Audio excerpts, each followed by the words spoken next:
मचिया ही बैठली रानी त कृष्ण से अरज कर, कृष्ण से अरज कर हो।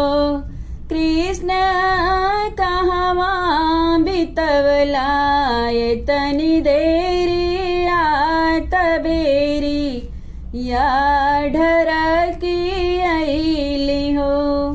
कृष्ण कहवा बितवला तनी देरी आत बेरी या ढरकी अइली हो।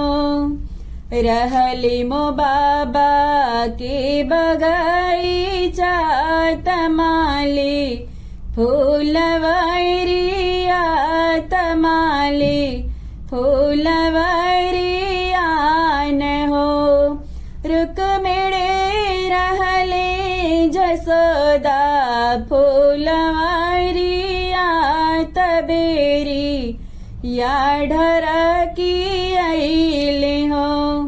रुक्मिणी रहले जसोदा फूलवरिया तबेरी या ढरकी अइली हो। नाही रहला बाबा के बगीचा त जशोदा फूलवरिया जसोदा फूलवरिया न हो। कृष्ण रहला तू राधा के सिजरिया तबेरी या ढरकी अइली हो। कृष्ण रहला तू राधा के सिजरिया तबेरी या ढरकी अइली हो। एतने बचन कृष्ण सुनाला सुनाही नाही पावे, सुनाही नाही पावे लहो।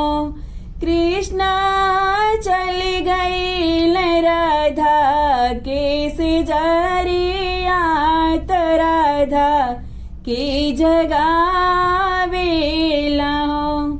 कृष्ण चली गई राधा की सिजरिया त राधा की जगावे लहो।